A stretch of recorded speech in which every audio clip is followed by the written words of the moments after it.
మీ ఎలాంటి వ్యాపార ప్రకటనలకైనా వెంటనే మా ఛానల్ సంప్రదించండి. అందరికీ నమస్కారం. నేను శిరీష. ఈరోజు మనతో పాటు ఉన్నారు ప్రముఖ ఆధ్యాత్మికవేత్త జ్యోతిష్య పండితులు శేషగిరిరావు గారు. గురుగారితో మాట్లాడదాం. గురుగారు నమస్కారం. నమస్తే అమ్మా. గురుగారు, ఇప్పుడు మనం నక్షత్రాల సిరీస్ లో ఉన్నాం కాబట్టి స్వాతి నక్షత్రంలో ఉన్న లక్షణాలు ఎలా ఉంటాయి, వాళ్ళు ఎలాంటి జాగ్రత్తలు పాటించాలంట? తప్పకుండా.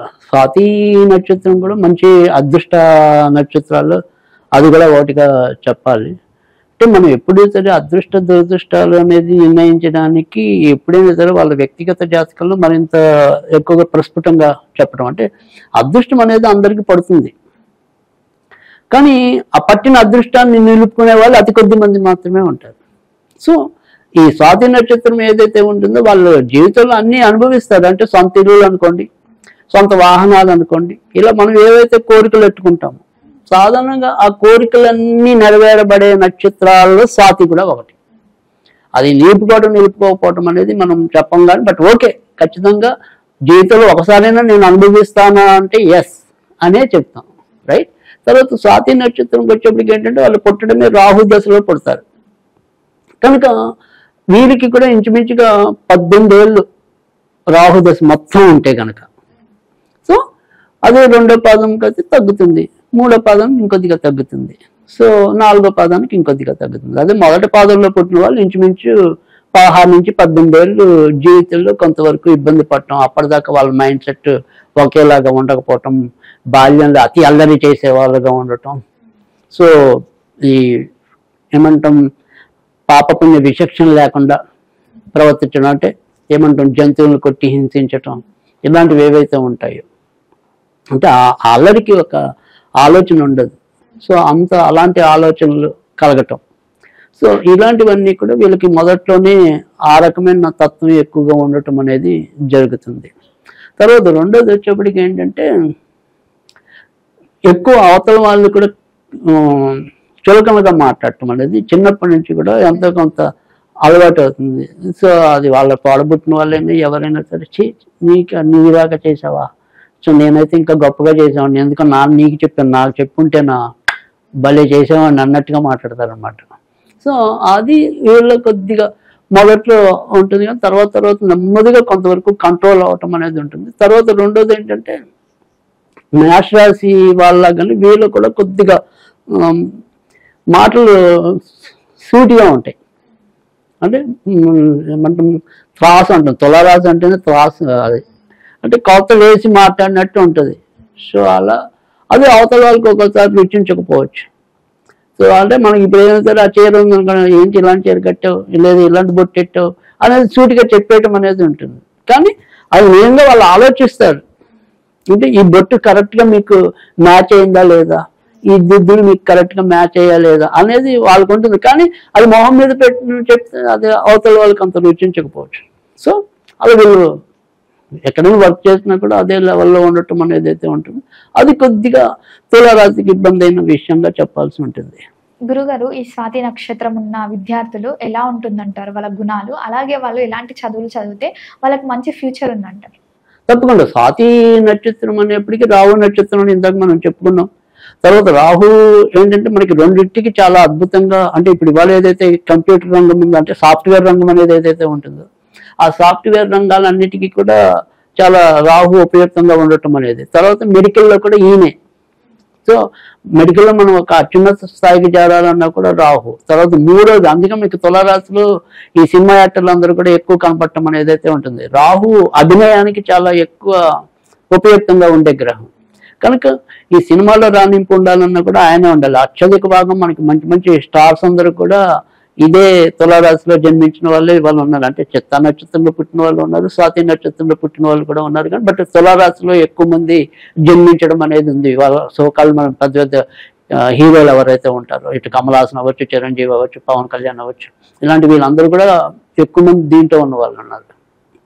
సో మంచి సినిమా పరిశ్రమకి వెళ్ళాలన్నా కూడా దీంట్లోనే ఉంటుంది. మంచి కంప్యూటర్ రంగంలో ఐటీ సెక్టర్, ఇలాంటి ఐటీ సెక్టర్లో రాణించాలన్నా కూడా దీంట్లోనే ఉంటారు. అయితే స్వాతి 1వ పాదం వల్ల ఐటీ సెక్టర్ వైపు వెళ్తే కనుక రాణింపు ఎక్కువగా ఉండటం అనేది అయితే ఉంటుంది. తర్వాత ఇప్పుడు అంత ఇది లేకపోయినప్పటికీ కూడా మనం ఏమంటాం ఎంసీఏ అని ఉండేది. సో ఈ ఎంసీఏ ఇలాంటి చదువులన్నిటికీ కూడా 1వ పాదం వాళ్ళకి ఎక్కువ ఉపయుక్తం అనేది ఉంటుంది. సో రెండో పాదం వచ్చేప్పటికి ఏంటంటే ఈ ఆర్టిఫిషియల్ ఇంటెలిజెన్స్ కానీ డేటా సైన్స్ కానీ ఇప్పుడు ఏదైతే పేరున్న సబ్జెక్ట్స్ ఉన్నాయో అలాంటివి అన్నీ కూడా రెండో పాదానికి ఎక్కువగా మేలు చేయటం అనేది అయితే ఉంటుంది. సో మూడో పాదం అనేది ఏంటంటే పూర్తిగా ఈ మెడికల్కి వాటిలో ఇంకా ఎక్కువ రాణించడానికి అవకాశం ఉంటుంది. ముఖ్యంగా ఈ ఎముకలు నరాలు కీలకి స్పెషలిస్ట్ అవ్వాలన్నా కూడా చాలా సాధ్యమవుతుంది మూడో పాదంలో పుట్టిన వాళ్ళకైతే కనుక.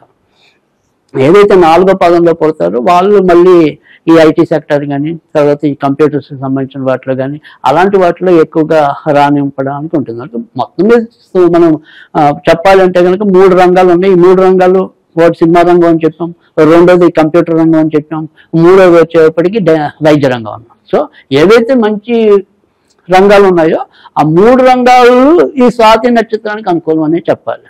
ఎందుకంటే వాళ్ళ అన్ని శాసించే ఈ 3 రంగాలే కదా. సో ఆ 3 రంగాలు కూడా ఖచ్చితంగా స్వాతి నక్షత్రానికి ఎక్కువ అనుకూలం. గురుగారు, ఈ స్వాతి నక్షత్రం ఉన్న వాళ్ళు ఉద్యోగం వ్యవస్థ ఎలా ఉంటుందంటారు? అలాగే ఎలాంటి జాగ్రత్తలు తీసుకోవాలంటారు ఉద్యోగం చేసేటప్పుడు? తప్పకుండా స్వాతి నక్షత్రం వచ్చేప్పటికి కూడా ఇది తులారాశి, తర్వాత ఏదైతే రోహిణి నక్షత్రం ఉందో అది వృషభ రాశి.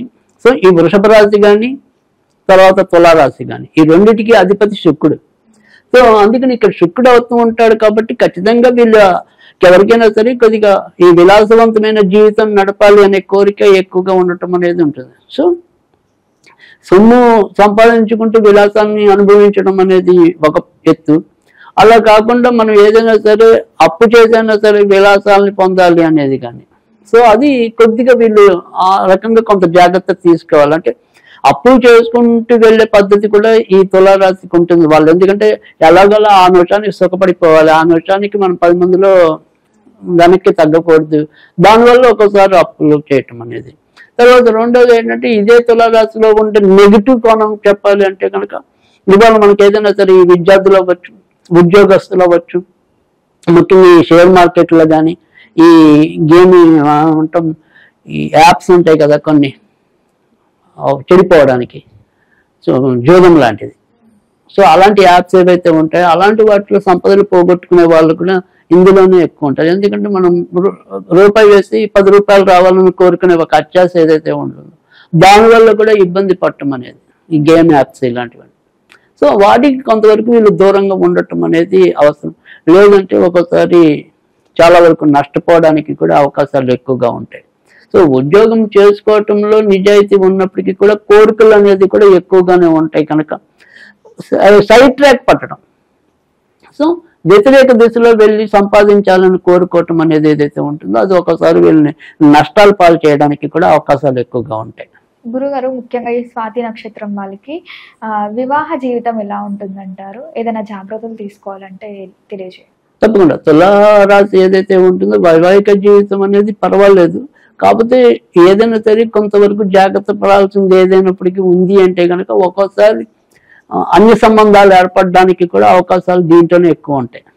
సో అదొక్కటి ఏదైనా అంటే ఇప్పుడు భార్యాభర్తలు బాగున్నా కూడా ఒక్కోసారి అలాంటి ట్రాక్స్లో కూడా వెళ్ళొచ్చు. సో అదొక్కటి ఏదైనప్పటికీ కూడా వీళ్ళు ఇబ్బంది పెట్టేది కానీ నష్టపెట్టేది కానీ ఉండొచ్చు, కానీ వివరంగా మాత్రం వైవాహిక జీవితం బాగానే ఉంటుంది. పెళ్ళి అవ్వటమే ఒక్కొక్కసారి ఆలస్యం అయ్యే అవకాశం ముఖ్యంగా ఈ చిత్తా నక్షత్రానికి స్వాతి నక్షత్రానికి ఎక్కువ ఉంటుంది విశాఖ నక్షత్రం కన్నా కూడా. అంటే మనకి తులారాశిలో చిత్త 3-4 పాదాలు ఉంటాయి, తర్వాత స్వాతి మొత్తం 4 పాదాలు ఉంటాయి, విశాఖ 3 పాదాలు ఉంటాయి. అయితే ఇక్కడ మనకి ఇబ్బంది ఏంటంటే ఈ స్వాతి నక్షత్రానికి చిత్తా నక్షత్రానికి వివాహం ఒక్కోసారి ఆలస్యమయ్యే అవకాశాలు కూడా ఎక్కువ ఉంటాయి. అంటే 30 ఏళ్ళు వచ్చినా ఒక్కోసారి అవ్వకపోవచ్చు. సో అలా లేట్ అయ్యే అవకాశాలు ఈ చిత్తకిను స్వాతిగా ఉంటాయి. కానీ అయ్యాక ఏదైనా ఇబ్బంది ఉంటే అది ఒక్కటే తప్ప విడిగా మాత్రం బాగానే ఉంటుంది. గురుగారు, ముఖ్యంగా ఈ స్వాతి నక్షత్రం వాళ్ళు ఏ ఏజ్ లో టఫ్ ఎదుర్కొంటారంటారు? స్వాతి నక్షత్రం వాళ్ళకి ఏదైనా సరే బాల్యంలోనే ఎక్కువగా అయిపోవడానికి అవకాశం ఉంటుంది. మాక్సిమం 18 ఏళ్ళలోపే వీళ్ళు పడాల్సిన ఒడిదుడుకులన్నీ కూడా పడేయటం అనేది అవుతుంది. సో తర్వాత మళ్ళీ ఎప్పుడు పడితే అవకాశం ఉంటుందంటే జీవితం మధ్యలో, అంటే ఇంచుమించుగా 58 ఏళ్ళు, అంటే ఇక రిటైర్మెంట్ 1-2 ఏళ్ళు ఉంటుంది అనగా అక్కడి నుంచి కొద్దిగా ఇబ్బందులు పడే అవకాశం ఉంటుంది. మధ్యలో మాత్రం చాలా చక్కటి జీవితం అనుభవించడానికి అవకాశాలు వీళ్ళకి ఎక్కువగా ఉంటాయి. తర్వాత వీళ్ళు ఎప్పుడైనా సరే వీళ్ళకి కూడా ఈ ఆరోగ్యం విషయంలోకి వచ్చేప్పటికి ఏంటంటే జీర్ణ వ్యవస్థకి సంబంధించిన విషయాలు కొంత ఇబ్బందులు ఎక్కువ రావడానికి అవకాశాలు ఎక్కువ ఉంటాయి. ఆడవాళ్ళకైతే కనుక ఈ థైరాయిడ్ కానీ ఇలాంటివి ఏవైనా సరే వచ్చే అవకాశాలు ఎక్కువ ఉంటాయి. ఎసిడిటీ ప్రాబ్లం అనేది కూడా వీళ్ళకి ఎక్కువగా ఉండడానికి అవకాశం ఉంటుంది. సో అందుకని ఏదైనప్పటికీ కూడా కారం పదార్థాలు వీళ్ళు సాధ్యమైనంత వరకు కూడా చిన్నప్పటి నుంచి కూడా తక్కువ తీసుకుంటూ మీడియంగా వెళ్ళటం అనేది అవసరం. సో ఈ ఆహార పదార్థాల విషయంలోనే ఎక్కువగా ఇబ్బందులు ఎదుర్కోవటం, అంటే కొద్దిగా ఏదైనా సరే కొత్త చోటికి వెళ్ళి కొత్త పదార్థం తిన్నాం అనుకోండి వీళ్ళకి ట్రబుల్ ప్రారంభం అవుతుంది. సో అందుకని ఆ ఆహారమే వీళ్ళని ఇబ్బంది పెట్టడం అనేది ఉంటుంది తప్ప మిగతా మటుకు చాలా సమయంత వరకు వీళ్ళ బాడీని కొంతవరకు బాగానే మెయింటైన్ చేయటం అనేది అయితే ఉంటుంది. సో ఆ ఆహార లోటుపాట్లు కొంతవరకు వీళ్ళకి ఇబ్బంది. గురుగారు, ఈ స్వాతి నక్షత్రం వాళ్ళు ఫ్యూచర్ లో ఏదైనా దేవస్థానానికి వెళ్ళాలనుకుంటే ఏదైనా పుణ్యక్షేత్రాలలో ఏ క్షేత్రం వెళ్తే వీళ్ళకి మంచి ఫ్యూచర్ ఉందంటారు? తప్పకుండా లక్ష్మీ నరసింహస్వామిని పూజిస్తే కనుక వీళ్ళకి చాలా అద్భుతమైన ఫలితాలు రావటం అనేది అయితే ఉంటుంది కనుక సింహాచలం, వరాహ లక్ష్మీ నరసింహస్వామి దేవస్థానం. సో ఆ రకంగా ఎప్పుడైనా సరే సింహాచలానికి వెళ్ళటం అనేది ఒకటి. తర్వాత విడిగా కూడా మనం ఏదైనా సరే లక్ష్మీ నరసింహ కరావలంబ స్తోత్రం అని ఉంటుంది.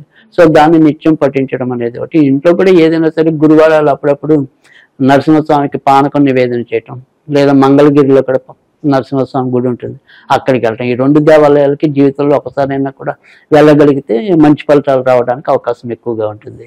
గురుగారు, వీళ్ళు ఏదైనా ఓన్ బిజినెస్ స్టార్ట్ చేయాలనుకుంటే వీళ్ళకి ఏ రంగంలో బాగుందంటారు? వీళ్ళకి ఏదైనప్పటికీ కూడా సాధ్యమైనంత వరకు కూడా ఎక్కువ పార్ట్నర్షిప్లో అయితే కనుక పెద్దగా కలిసి రావడం, చాలా తక్కువ మందికి మాత్రమే కలిసి రావటం అనేది ఉంటుంది. సో సాధ్యమైనంత వరకు ఇండిపెండెంట్గా పెట్టుకోవటం అనేది అవసరము. తర్వాత మరి ఎలాంటివి అంటే కనుక వీరికి కూడా కన్స్ట్రక్షన్ సంబంధించినవన్నీ కూడా పనికొస్తాయి. ట్రాన్స్పోర్ట్ రంగం అంతా కూడా వీళ్ళకి పనికొస్తుంది. తర్వాత మరి సెల్ ఫోన్స్, జెరాక్స్ సెంటర్లు ఇలాంటివి కూడా పనికొస్తాయి. తర్వాత స్టేషనరీ ఐటమ్స్ అన్నీ కూడా పనికొస్తాయి. తర్వాత మరి మెడికల్కి సంబంధించినవన్నీ కూడా పనికొస్తాయి.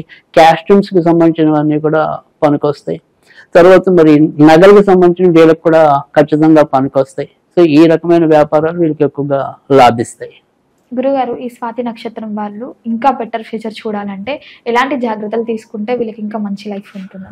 ఏదైనప్పటికీ కూడా జాగ్రత్తలు తీసుకోవటం అనేది ఏంటంటే అత్యాస అనేది మనం చెప్తున్నాం. ఇటు వృషభ రాశి కానీ తులారాశి కానీ అత్యాస అనేది దానివల్ల వీళ్ళు ఏదైనప్పటికీ కూడా కొంత స్వయం సిద్ధంగా ఇబ్బందులు తెచ్చుకోవడానికి ఉంటుంది. సో మనం ఏంటి మన యొక్క స్థితి ఎంతవరకు వెళ్ళొచ్చు అనేది గమనించుకుంటూ ఖర్చు పెట్టుకోవడం నేర్చుకుంటే కనుక వీళ్ళంత అదృష్టవంతులు మరొకళ్ళు ఉండరు. సో ఆ రకంగా చేసినట్టయితే కనుక ఖచ్చితంగా మంచి ఫలితాలు రావడానికి ఉంటుంది. ఈ నక్షత్రం వాళ్ళు ఏ దైవాన్ని ప్రార్థిస్తే బాగుంటుంది, అలాగే ఏదైనా శ్లోకం? అదే ఇందాక మనం చెప్పుకున్న లక్ష్మీ నరసింహస్వామికి సంబంధించిన పూజలు చేసుకోవటం అనేది ఒకటి.